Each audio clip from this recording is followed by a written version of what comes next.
Good morning, everybody. It's Jeff Goldberg for the Sales Pro Network on Facebook Live. It's Friday morning. It's 10 a.m. here on the East Coast.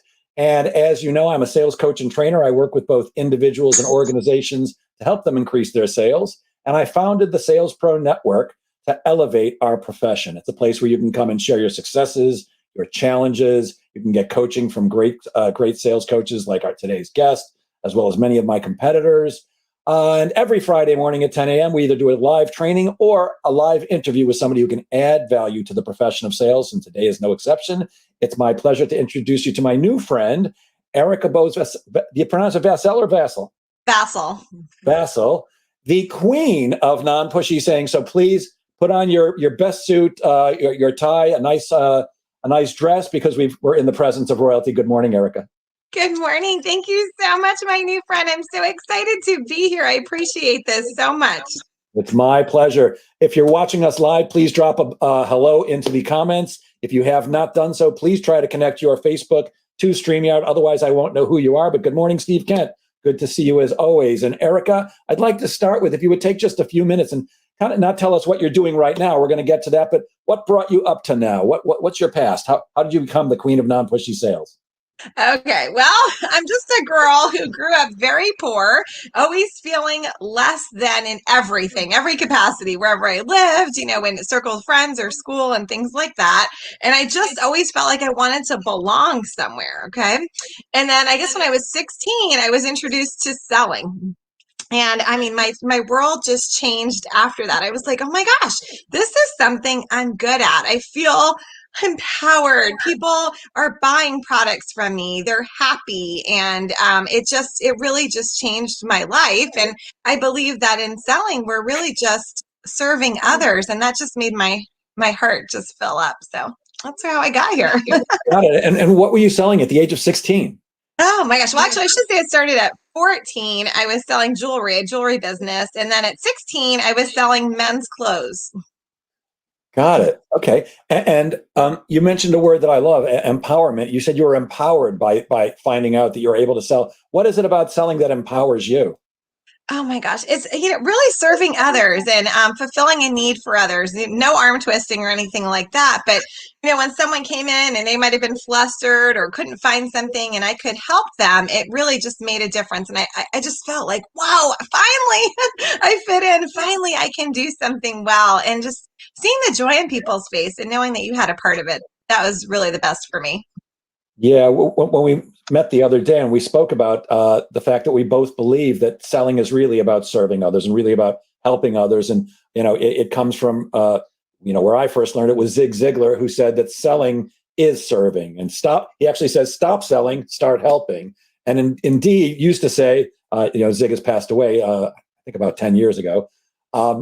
He said that sell comes from the Swedish word selja, S-E-L-J-E, which he said means to serve. It turns out it doesn't. But I love the idea of that because our job is to find enough prospects regularly and serve enough of them so that we can support ourselves and our families and help a bunch of other people do what they need to do. Good morning, Don Levine, our executive recruiter friend from Westbury, Long Island. Steve Kent says, I agree. Our job is to serve others. And good morning, Ryan Dumpy. He says, good morning, Erika and Jeff. Good morning. So what else have you sold besides jewelry? Well, jewelry, men's clothes. I sold fudge. Let's see what fudge. I sold new and used trucks, believe it or not. I don't know anything about engines or anything like that, but I was the top saleswoman because I was just, finding a need, pre-qualifying. I didn't need to know all those details, right? Just find the product that suits them. Weight loss. And I had a restaurant, so I guess you could say I sold food. And I had a nail and tanning salon, so I sold beauty. And then for almost 18 years, I've been in direct sales in the skincare industry. So quite a range. You've been all over the place. And whoever just said, good morning, everyone, Facebook user, I can't see your name, so please put your name in. If you did not connect your account to StreamYard, please put your name in when you say hi. Otherwise, we don't know who you are. You teach a system, which I really want to hear about. It's a way of attracting pre-qualified leads. I think that every person watching this and everybody who will watch it on the replay and everybody in sales wants to know, how do we attract more pre-qualified leads? So I'm all right. Okay. What you got, Erika? All right, let me share my secrets with you. Okay, so listen, let me just tell you this first of all. Have you ever just started talking to someone about your product and you're all excited and they're just like, whatever, or they don't seem as excited, or they seem excited, but then they ghost you? Well, I believe it's because you did not know if they were interested or what they wanted, right? So for me, I do surveys. So I'm the queen of non-pushy sales, but I'm also the queen of surveys that sell and feedback that closes. So I use strategic surveys to find out what people are interested in. Okay. So you attract them with your survey, you gather your information, and gives you pause to find out what they're interested in. So of course you can serve them, right?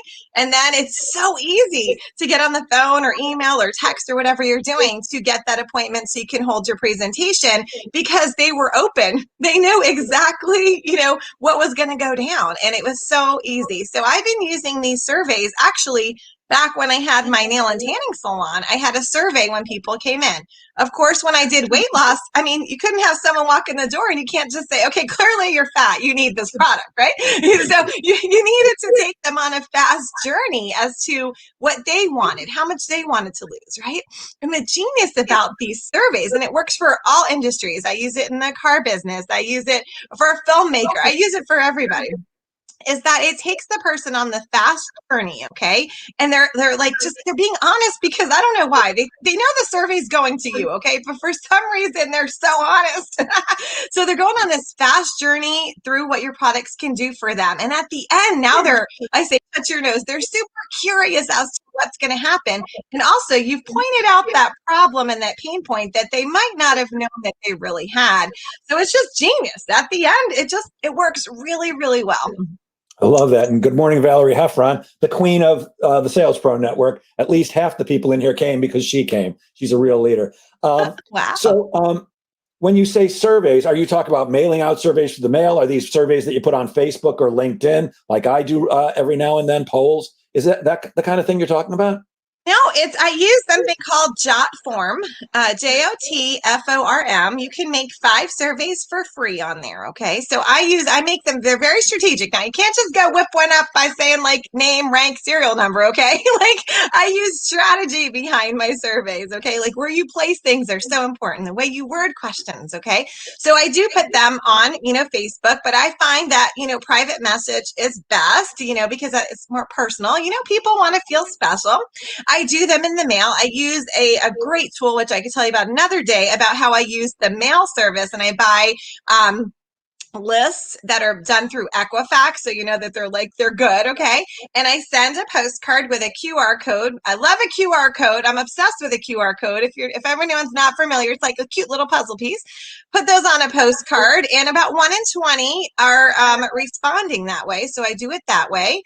I also do, of course, if it's a client already, I would send it out to them to rekindle a relationship. So I use it in many ways. I even use it out about in town. I use a QR code that goes to my survey, and I have people enter that way. So they can be used in a wide variety of ways, but it's not just like a poll. It's a form, and that form makes Excel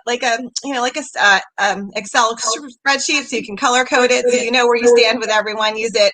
You got to be strategic with everything, right? So that's how I use it, and 20 something years it's been working. Got it. That's great. And so people are almost pre-qualifying themselves for you. So you're not wasting a lot of time chasing people who really have no interest in anything that you've got, and you're investing your time wisely. When I work with my clients, I work on both mindset and skill sets. And, I find that a lot of times people are chasing prospects that aren't really prospects. They're really suspects. They haven't qualified in any way, shape, or form. And I also find, and I'd like to get your feelings on this, that salespeople tend to chase every prospect equally. And I don't believe they are. And there has to be some system, whether it's pre-qualifying them like you do or qualifying them once you've got them in the pipeline, to find out, is my time being invested well, or am I wasting it? Because as far as I'm concerned, we don't have any time to waste. I don't know about you. You're a heck of a lot younger than me, but I got 3 kids in college. I've got no time to waste. Daddy still needs to sell and make some money. So I think it's brilliant. You also use birthdays. How do you use birthdays? Oh my goodness, you've done your research on me. Okay. I'm like, where is he finding all this? He's like psychic. So yes, I'm first of in all, your thank you head, for saying Erika. I was younger because now I can't focus. But so I just want to address that. Yes, not the younger part, but your question was that I do believe that sometimes salespeople kind of go after the person they think is going to be easy, that's going to be non-threatening. Sometimes the person who's really sharp we're scared of. So we're chasing these people that aren't even interested, and then we kind of like self-sabotage ourselves, and now we're all upset because we got all these no's. Well, they didn't even want it in the first place. Okay. So I really don't ever talk to anyone unless they fill out my survey because I don't want to waste my time. I've been there, done that, bought the t-shirt. Okay. So for the birthdays, so I do again through the mail, through email, through text, whatever. I do send birthday goodies, and it's guess what? It's a survey where they claim their birthday goodies, but it gets me back in front of my clients or someone, maybe a new prospect. It gets me in front of them because isn't that what all we know? We want that. If we can get in front of somebody, right? We can sell them something, but we have to get in front of them. So I use birthdays to do that. And, everybody's got one. Maybe not everyone wants to celebrate it, but, it does work. It works very well. So it's about honoring people too. You know what I mean? Remember when we were little, we'd love a birthday. We'd get a card from our grandma or aunt with $10. And now, I don't know about you. My birthday's in a couple weeks. I'm thinking I might have to buy my own stuff here. Yeah, my birthday was about a month ago, and at my age, it's an occasion to celebrate that I've made it another year. But I actually call my mother on my birthday to thank her because Oh. I didn't do any work. She's the one who did all the work that day. So I love being alive and having another birthday to celebrate. But yes, it's not quite the same as it was when I was 8 years old. Yeah. And that concept, something you just said, rings so true for me. You have to make people feel special.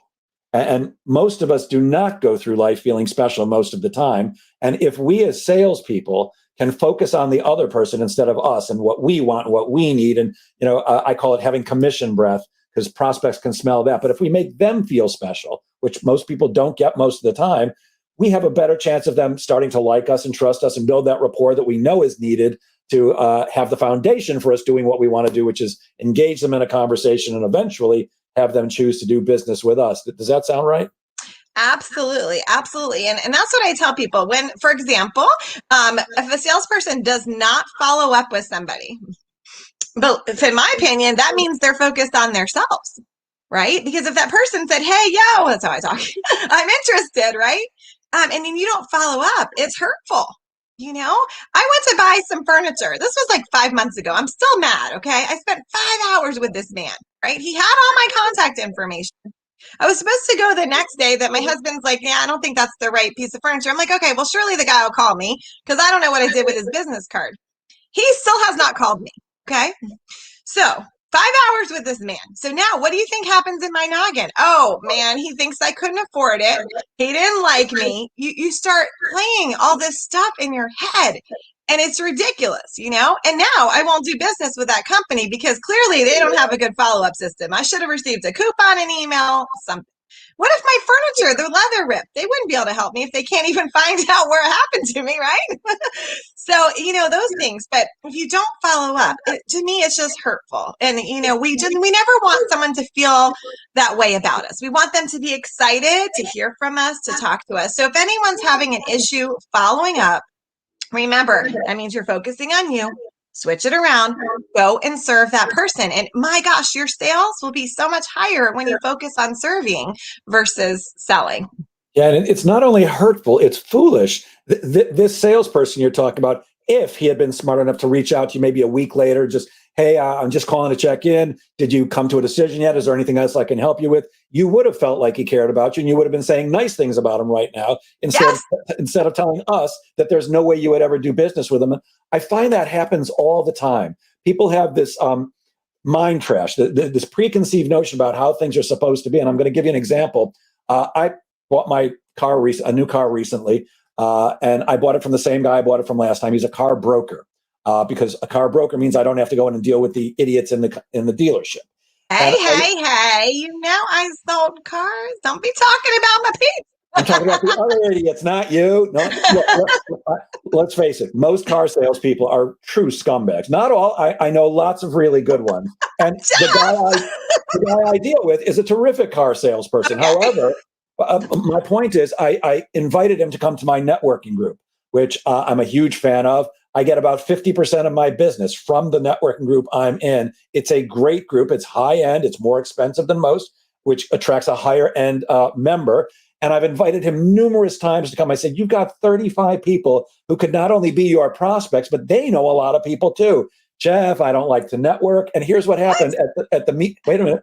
Just yesterday, we had our meeting, and one of the members, in introducing himself, was in his car. He's saying, "Oh, I'm really excited. I'm in my brand new car. I just bought it a few days ago, and I really had a hard time. I didn't realize how much the supply chain things disruption is preventing people. I had to search for days just to find a car I could buy. Now, if my broker had come to a meeting a month or two ago, this guy would have called him immediately. It's foolish. People waste so much time and opportunity by not doing what you're talking about, making people feel special, and especially following up. You've got to let people know that you want to do business with them. And if you're not, it's almost like they're waiting for you to invite them. They may have a need for what you've got, for what you offer or I offer, but unless we say, "Hey, I'm a sales coach. I help people with non-pushy sales. Are you interested in chatting about that?" It gives them the opportunity to say no, but it also gives them the other opportunity. Exactly. And I think sometimes, over here on Facebook land, some of us, we just think everybody knows what we do. And I bet you guys, I'll give you a little challenge. If you go over to your Facebook, your friends area, and I bet you, if you could just go to 10% of your friends list and just reach out to them, ask them to fill out a survey, open the lines of communication, do something. I bet you're going to find out that most of those did not even know what you do. And we just think everyone knows everything, and they don't. And the other thing is, over on Facebook land, when we see that word friends, we think we have to really know them in real life and be friends. And you don't. They're acquaintances. And it's okay to reach out to them, but they might have a need for what you have. And wouldn't you be crushed if you found out that they bought a BMW from somebody else, or they bought a house from someone else, and you're like, yo, but they're my friend. Why didn't they buy from me? Because they didn't know that you sell that. So go ahead and reach out to them today. Or they knew, but they didn't think you wanted to do business with them because you never said, "Hey, if you ever need a BMW, I'd love to chat with you about it." I think the thing is, and by the way, good morning, Beth Granger, who happens to be a facilitator in the group that I'm in, and an incredible LinkedIn coach. Good morning, Fran Cole-Hebler down in Texas. Yeehaw. I think part of it is we don't want to be seen as pushy. And I know I'm talking to exactly the right person about this because you are the queen of non-pushy sales. And, I was so excited when when you responded to my request for speakers, and we started chatting because I'm exactly the same way. Look, I shared with you the other day that I sold Encyclopedia Britannica for 8 years, door to door. It was a very pushy sale. It was a one call close 100% of the time. If they didn't buy on the spot, they were never, ever buying. And I know how to push, but that was 40 years ago. And today's consumer is way more educated. And it's so easy for them to use the little Google machine and say, "Oh, I don't like this coach. Let me find another coach. I don't like this BMW dealer. Let me find 17 more within a 15-minute drive." So can you talk a little bit about your philosophy of non-pushy sales? Yes, absolutely. So non-pushy sales is what I'm all about. Okay. And I also call it more of an educational sale, right? I'm not saying I'm selling educational materials. I'm saying the process is educational. So basically, I pre-qualify them. I know exactly what they want. And here's the kicker. I only talk about what they said they were interested in. Okay. So if I start talking about pumpkin seeds and they were not interested in pumpkin seeds, now I am pushy. I'm pushing on the pumpkin seeds on them, and they don't want pumpkin seeds. Okay. So I only talk about what they're interested in. And then that might open it up to talk about some other things, but that's what I start with. And that builds rapport. And now they trust me. Now they're like, okay, she's not going to push the pumpkin seeds on me. I didn't want pumpkin seeds, right? They believe in me. They trust me. They look to me as the expert and as the person who's going to come in and solve their problems. And it works very well. What happens is when we start talking about all these other things that we don't know if they're interested in, that's when the push comes. Okay. So if you just start talking and talking, like I said before, about your information, your products, and that person never said, I want to hear about that, or I'm interested, or I have a need. Now they're like, what what's happening, and they perceive you as being pushy. I never want anyone to feel like that. I want them to feel like, okay, Erika took time with me, she wanted to serve me, she wanted to help me with X, Y, and Z, and that's what she did. Now we built a relationship. Now the next time we'll talk about something else, and it works amazing. You'll be so surprised how much more you will sell when you're solving what they said they wanted. Now, of course, your survey has to be strategic, so you're getting it out of them, right? But it works. It works so well. So if I'm hearing you right, you're saying, let's make it all about them, not all about us. I want to sell you pumpkin seeds because I want to sell you pumpkin seeds. But if you don't like pumpkin seeds, if you tried to sell me pumpkin seeds, you'd have a very hard time. I don't like pumpkin seeds. I like pumpkins at Halloween, but it's not my thing. But Right. by the way, if anybody has any questions for Erika, please drop them into the comments and I'll be glad to pass them on. And I'm sure she'd be happy to answer them. So how do we find out what people need? Strategic questions, very strategic questions. Here's the kicker, guys. The answer to all the questions is what you sell, okay? So you have to be very strategic in your wording, okay? And I teach a course on this, but I mean, anyone can make a survey. You just have to make sure you're wording this so that the answer is your product or your service, okay? So now when they go through that survey, they're ready, they're open, they understand there is a need. So now when you have your chit chat with them and you're like, oh, I see you wanted help with blah, blah, blah. Oh, can I show you something that will help you with this? Oh, yes. Okay. Well, here's the pumpkin seeds, or here's the whatever, here's the car. They're just like, whoa. And it's fast, guys. See, I am a former New Yorker. Okay. Everything's got to be fast. Okay. So, it's a very fast journey. See, I don't play around with all this mushy stuff. Okay. Like I don't do all this courting or whatever you call it. I want to know, are you interested? I solve the problem, and then, they go into automation. I'm not spending all this time, building this whole big, long relationship to finally bring up my product or service 10 years later when they don't even want it anymore. They already bought it. It's fast, guys. It's fast, but they feel like I serve them, and it was all about them. Just like you said, Jeff, it's truly what it's about. But guys, it can be so much faster. A lot of salespeople, they're just waiting for the proper time. They're sending this, they're sending that, and then they're waiting. And that time may never come unless you just get to the point. So you're kind of saying that, if the pretty girl's across the dance floor, instead of just giving her the eye a million times, how about walking over and having a chat with her and seeing if she wants to dance? You got to get your patootie up, get over there and just find out, because otherwise you're wasted all night, right? Thinking of all the words you're going to say. And now this guy swoops in and you're like, are you kidding me? Back to the bar I go. Not only all the words you should be saying, but what if she turns me down? What if we get rejected? And, I think we all have to understand that rejection is part of the deal in sales. And if you don't understand that, you're in the wrong business. Because I don't know about you. I know you're a sales coach like I am. I don't close everybody. In fact, I close less than 50% of the people I first speak with, which means I have to understand that at least half the time I'm going to get rejected, but I'm okay with that. I don't love rejection, but I do know it's a part of the game that I choose to play in order to make a living and serve people, which is sell. And if look, do I love being rejected? Who does? But, I've heard the advice a million times, you don't take it personally. Well, guess what? They're saying no to you. But I think the trick is, if you're going to take it personally for 5 seconds and then turn it around. Use the brain that whatever's up there gave you, call it God or Jesus or Buddha or anything else, but taking it as, okay, I'm not thrilled that I got rejected, but I'm one step closer to a yes, because I know if, let's say I do have a 50% closing ratio, for every one person that says no, somebody's going to say yes. Mm-hmm. Exactly. But also, I'm going to ask everyone to switch something, though.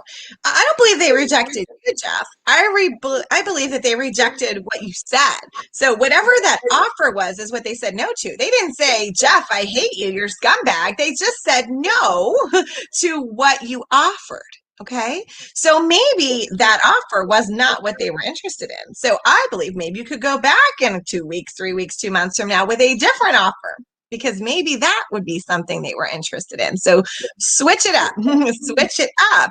But I don't think they're rejecting you. And that's, sometimes that's it. Because I mean, look at me, my whole life feeling less than, the ugly duckling, never fit in. So it's hard for someone like me, of course, when somebody says no, because then all of a sudden it starts, oh, I'm not good at this, blah, blah, blah, because I also have 3 brain injuries and a learning disability. So that pops in. Oh, it's my brain, my stupid brain. No, Erika, they did not reject you.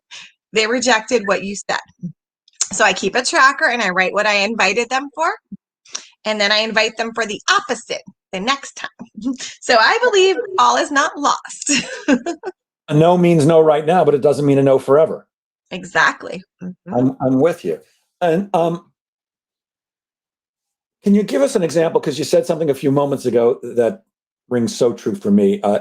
I believe that sales really is all about the questions. It's not about what most people think it is, which is presenting and closing. And I'm sure you are, and I'm a good presenter, and I know how to close, but that's not what closes business for me. It really is, to me, all about the questions. Could you give us an example? So you sell sales coaching, and at the end, you're going to give some information about how people can reach you if they want to. If you were trying to sell me sales coaching, what kind of questions? What are some of the strategic questions that you'd be asking me, assuming I wasn't a sales coach? Well, first, I would ask you about your leads. How do you keep track of them? And I would ask you specific questions about, like, do you keep them in an Excel sheet, in a shoebox? You don't know where they are, where are your leads? Okay. Then I would ask you, how often do you follow up? Once, 1 or 2 times? Never. When I feel like it, I need to understand, like, where your noggin's at. Okay. I need to know, do you have a process in place? Do you need a process? And I must say, I'd say 99% of the time in sales coaching, it's about their process. They don't have systems in place. Of course they need the keywords, but the systems is really where it's at. So I'd be asking you a lot of questions about systems.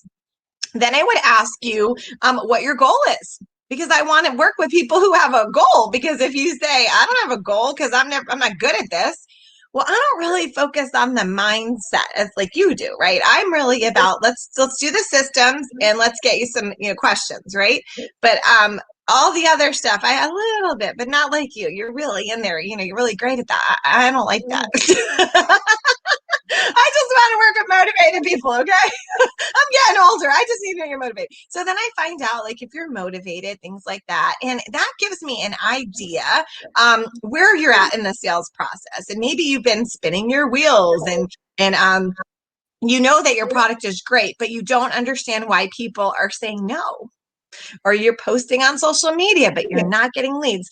So all of that will help me to understand what you need. And then I can prescribe a little recipe for you, on how to help you. But very strategic questions like that. You'd be amazed how many people are like, leads, oh, I don't know where they are. They're not having a follow-up system. And that's really key. That's, to me, about if you want to serve people, you need to know how many times you have to follow up, when, and things like that. Yeah, and most people don't do enough. They either give up too easily, or they chase the same leads over and over forever when there's no shot. And I find that's a great recipe for a lack of success, calling the same leads over and over, contacting them a million times when they're really telling you no. And Yeah. and there's lots of ways that people say no, like ghosting you, not returning your emails, not returning your calls, never engaging with you.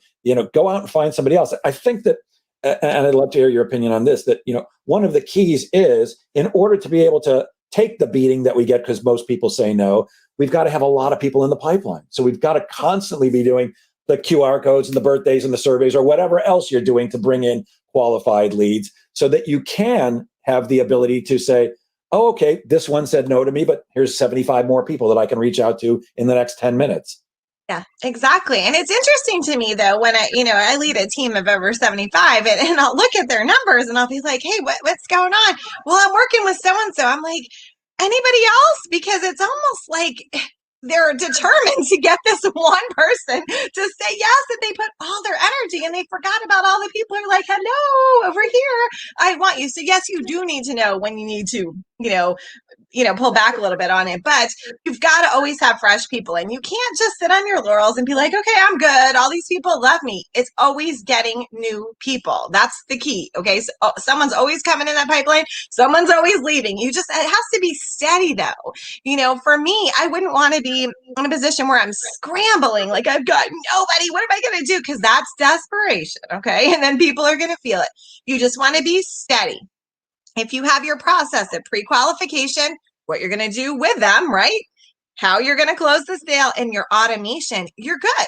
Okay. You're at ease. Now let me just get the people pre-qualified. Okay. Boom. And then you're always getting people that way. And it works very well. No more scrambling. That's the key. Don't scramble. No scrambled eggs. Okay. And it's the same thing when you're negotiating. You can't negotiate effectively if you need one deal too badly. If you've only got one deal that you're working on and the person's negotiating with you, you're not going to be able to negotiate effectively. You're going to cave right away because you need the deal. You've got to have lots and lots of prospects at all time. And my experience is, and I'd love to hear yours as a coach, that people simply don't prospect. You're right. They don't have a system and they just they don't know how to do it well. And I think it comes back to that we fear that rejection, because much of prospecting is rejecting. It's why I like your survey idea so much, because you're helping people to self-select out. When you speak to people, I'm assuming you're only really speaking to people who've already self-selected. They've said, I never talk to anyone. Go ahead. Oh, yeah, sorry. I'm sorry. I never talk to anyone who has not filled out a survey. So if anyone wants to talk to me about business, they have to fill out my business survey. I'm not wasting my time with people. Plus, what if I don't like what they said and I can just tell this is not going to be a good fit? I don't want to have an appointment with them, and I don't have to, but everybody, for any of my businesses, they have to fill out a survey to get in my space. And that really weeds out the people. Like, what if it takes them to my calendar and they don't book a calendar, an appointment? Okay, well, now I have a way to follow up with them, right? But also, I've got their information. I can reach out to them. A lot of people just send their calendar link. Like this, did this happen since the pandemic? Remember how it used to be like, I'll buy you a drink. Now it's, let me send you my Calendly link. But guys, if you're just sending a calendar link and that person doesn't schedule, how are you following up? You don't know what they're interested in, and you don't have their contact information. So you're missing the boat. So stop sending your calendar link without sending a survey or some type of information, some type of form for you to gather their information. Because otherwise you're really stuck. You've sent out 1 million calendar links and you got nobody.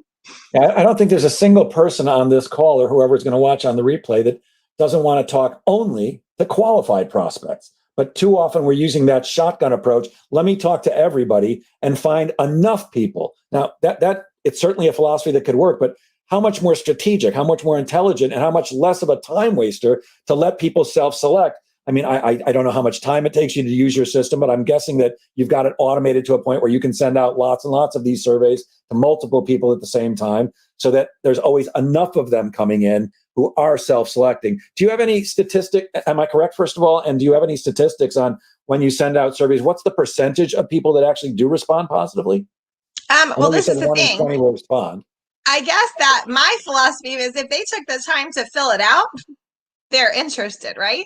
Because why did they sit there? It's like 2 minutes, okay? Why did they sit there for 2 minutes and answer these questions? And then there's a part in there they actually have to type. So it's not like, let me race against A, B, you know what I mean? They have to write in there. So my opinion is if they took the time to fill it out, they're interested. Okay, so I don't know my statistics about how many I've sent out that didn't respond, but I do know that from the surveys that I get back, about 92% become my clients. Wow, wait a minute. The people who fill out the survey and send it back, 92% of those become clients. Yes. Well, so imagine. Go ahead. Huh? What did you say? I was going to say, I think we all can't wait till we get to the end and find your contact information so we can figure out how to do that. Yeah, you close at a much higher rate, and it's a lot faster because they were open. They knew what it was. It wasn't a cold call, really. You're just asking them to fill out a survey. And guys, seriously, how non-threatening is that? Would you be willing to take my survey? So if they say no to the survey, they didn't say no to me. They just said no to a survey, right? Well, we have a question. Beth Granger wants to know: do some people get insulted about having to fill out the survey? Well, I don't know. Because so many do. Why? Okay, so why would they be insulted? It's about serving them. I don't know. Beth, what would be insulting about filling out a survey? Now, listen, guys, it's about how you presented it too, right? So it's not like, yo, Jeff, fill out my survey. I want to sell you something.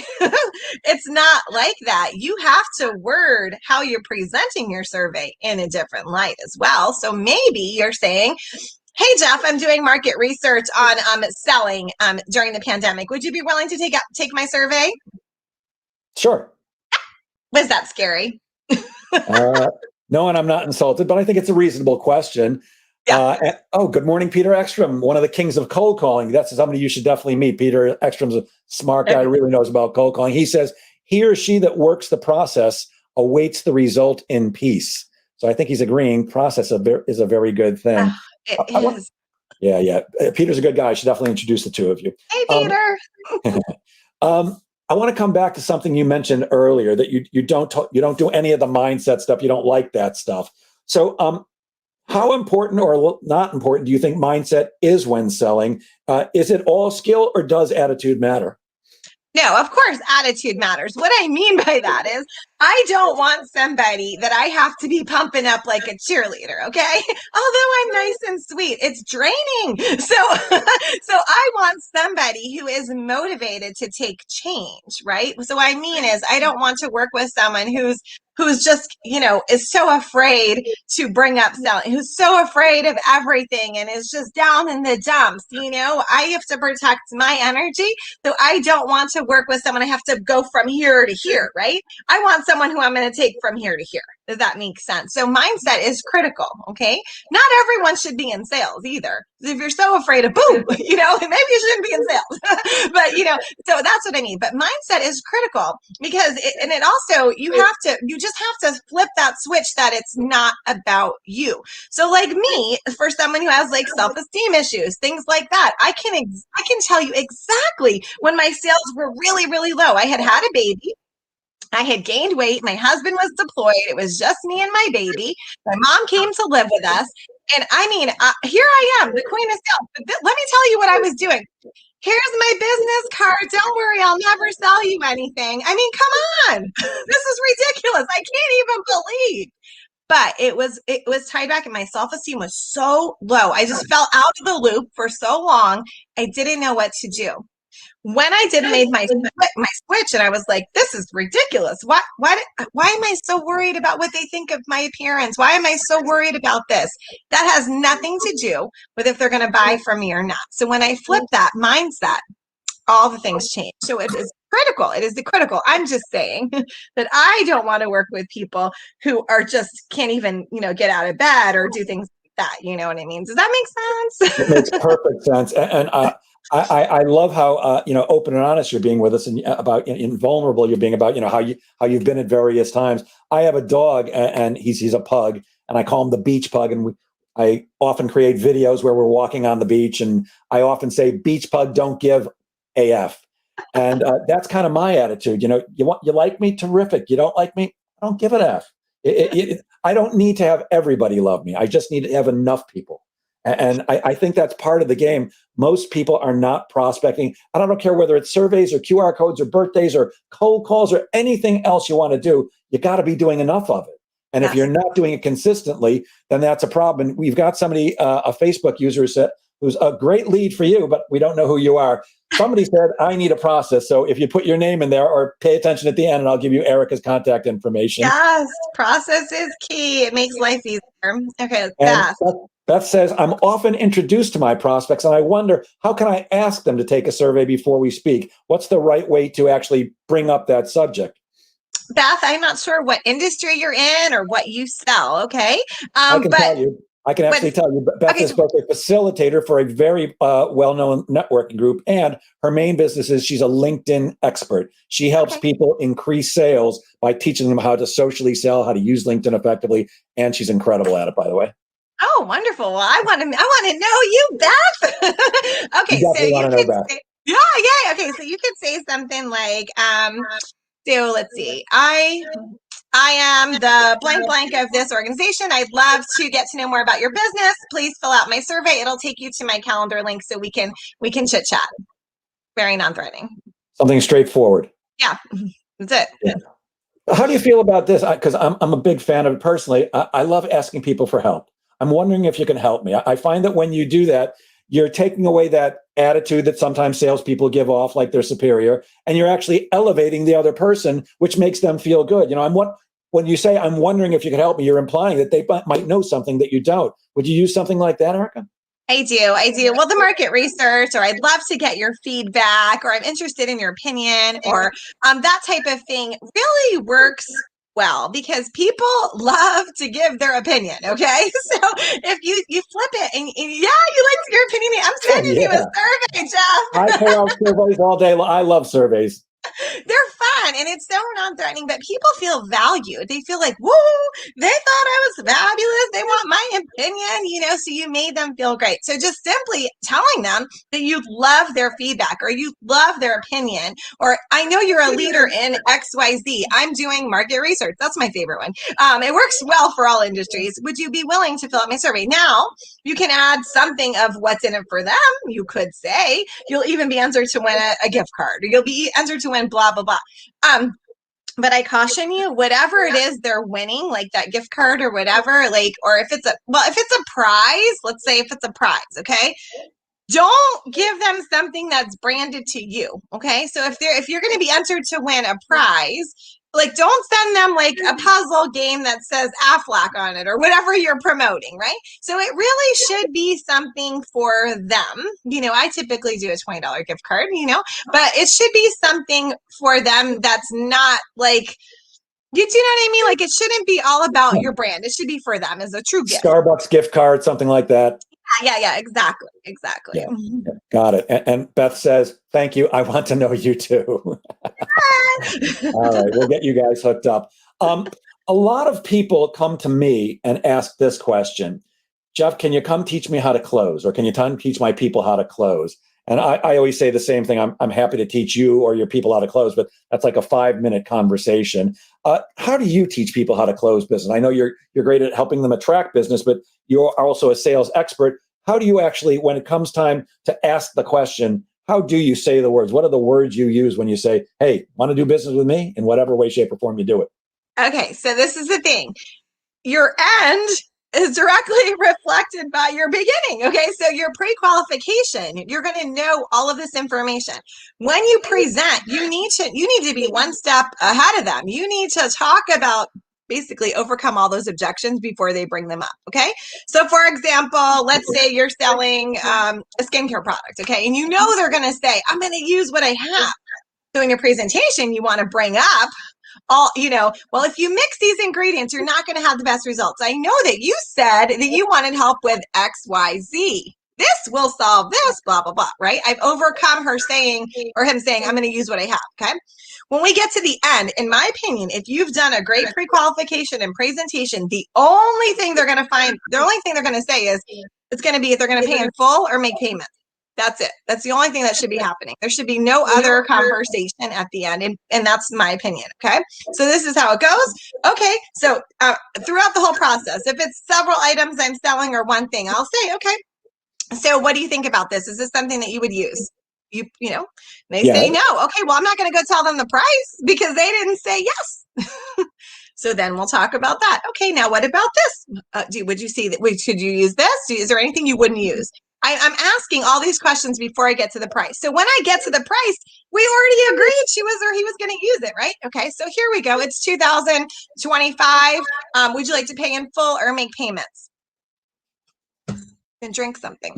Don't talk. So I teach people really to have water with you so that it'll just shut up. You just can't talk, okay? And I push my fingers together because I'm a talker, right? Don't talk. No, I'm not a talker, right? But you cannot say anything. The person who speaks first loses. We learned that sales 101 a million years ago. You can't speak because it's going to kill you. You're going to be sweating, okay? Because you're going to be like, but You can't interrupt their thought process. It may seem like 10 hours. It's like 2 minutes, if that. Now let them talk. Don't butt in.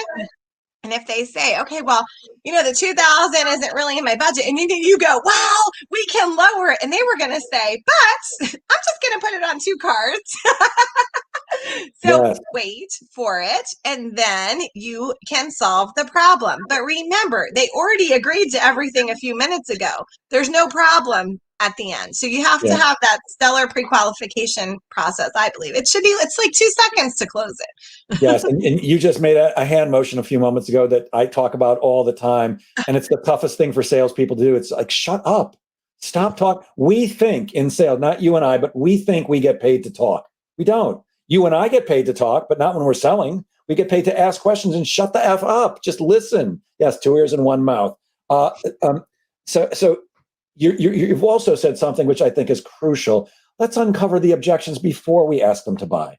Let's get all that out of the way, because once somebody says no to you, the way typical trainers train is, go through the process, handle objections, rebuttals after they've said no. Why would you want to do that? Why fight an uphill battle? Let's get rid of all that bad stuff or anything that's in the way potentially before we ask them to buy, so I don't have to fight an uphill battle. It makes it easier for them and easier for you. Plus, I always say that if you've been in sales for more than two weeks, you already know all the objections you're going to get.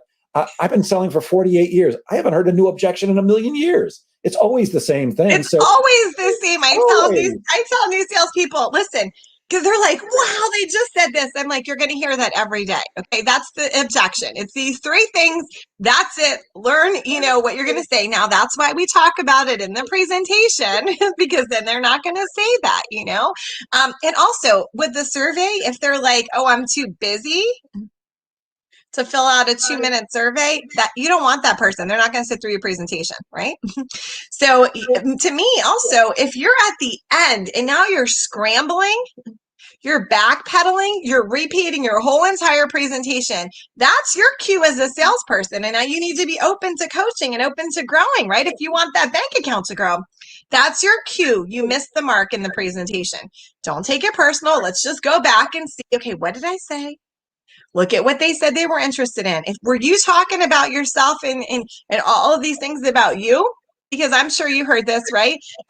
What's a salesperson is like a potato, right? If there's eyes growing out, the sales process is going downhill. If you are saying the word I, with the letter I, it's going downhill. You're talking about you. It's all about them. So go back and replay. Oh my God, I told them all about my mom and my dog and blah, blah, blah. Well, you lost them because you weren't focused on them. So the next time, no eyes. And see if it changes. But, it practice, of course. An eyeless potato. There you go. An eyeless potato. That's your goal in life. Got it. You said something else, which I once again completely agree with. And I think that most salespeople just aren't doing a great job. I'm a big fan of, you don't give somebody the price until they're drooling.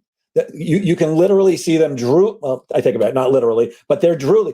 All they want to know is the price. You can see it in their eyes and their body language and the things that they're saying. They're in. Ready. They just want it, and all they need to know is the investment. I don't like to talk about price or cost. I always call it the investment. But that's the time to tell them how much it's going to cost. If you do it before then, because that's pretty much what everybody wants to know. Hey, Erika, you've got a course. What's it cost? Well, anybody who asks that question is not going to buy. What they really should be asking is, what's it going to do for me? And then let me see if I feel it's worth it and I can afford it. Because my experience is, if somebody finds that what I have to offer is worth it, but they can't afford it, that's not on me. I have no problem with somebody who says, I can't afford it. When they say your price is too high, I know I'm in trouble because I haven't shown enough value. But I'm not going to tell you the number. And I'm guessing that like me, you get calls or emails all the time. Hey, how much does this cost? How much does that cost? What's your program cost? Don't know. I don't know what you need. Yeah, that's right. So please fill this out so we can have a chit chat and find out, how I can serve you. But also, I said this the other day. I was helping someone with sales, and the prospect said, well, well, I don't know if I can afford it. How much is it? And I was like, well, we don't know what you need yet. So please fill this out. And she's like, well, I need to know. I was like, listen, if it was free, would it even matter? Because what if you didn't need it? Let's find out what you need first. So you just have to take control. And I think what happens a lot of times is that salesperson is, like you said, commission breath, they're desperate, right? And so they're like, oh my God, I'm going to lose them. I'm going to tell them it's $20 million. And it's like, holy crap, they don't even know why they need it. You can't talk about the price. Just remain calm. Go back to the pre-qualification process. If you skip it, I'm telling you, your end result is not going to be the same, So, Yeah, and let's not prejudge what somebody has in their pocket. I'm not concerned about what somebody has in their pocket. Of course, I'm pricing myself properly, but that's not for me to worry about what you can afford. And I find that quite often, in fact, in most cases, people will invest more than they thought they were willing to if they see the value. And the perfect example is real estate salespeople. You tell them I want to buy a house for $750,000. They're showing you $850,000, $900,000 homes because they know if you get in there, you go, oh, I really want to spend $750,000, but look at all this extra room or this backyard or the view or something like that. It's all about, we've got to show them the value. And I'm looking at the clock and we're quickly running out of time. But I have to ask you this, because when we spoke the other day, you said some words that really rang true for me. Years ago, I became certified to become a oneness blessing giver. I'm a very woo-woo guy. I love spiritual stuff. And you teach something called the blessing method. Can you talk about that? What's the blessing method? Okay, this is what I coined my process. Okay, so it's all about making people feel special, finding out what they need, right? And only talking about that. Okay, you never lose another lead because it's hurtful. And remember what I said, I always felt less than. And when you don't follow up, it's rude, quite frankly. Okay, so you will never lose another lead. So it's a systematic approach to selling and doing business. Okay. So I teach the pre-qualification, the tracker, the system. How many times do you need to follow up? How many days apart? What kind of words do you need to say? Of course, it has to sound like you, but there's some key words and one word can make a difference, right? And I teach 100%. about automation because oftentimes we celebrate all these people who said yes. Where are the people who said no? Not now. Where are the people who ghosted you? Are you just never going to contact them? I'm not saying beat a dead horse, but I'm saying if you ask them one time and you got ghosted, like we still need to follow up. I say their phone could have fallen in the toilet. You don't know why they didn't respond. So it's a systematic approach, but it really works well because it's about serving. Being a blessing to others is what I call it, just focus on that service. And it's just a whole system and it's proven in 30 something years, look young, right? It's been proven all this time, but also all industries, cars, planes, film, boutiques, restaurants, everything. Yeah. So it's anyone can use it.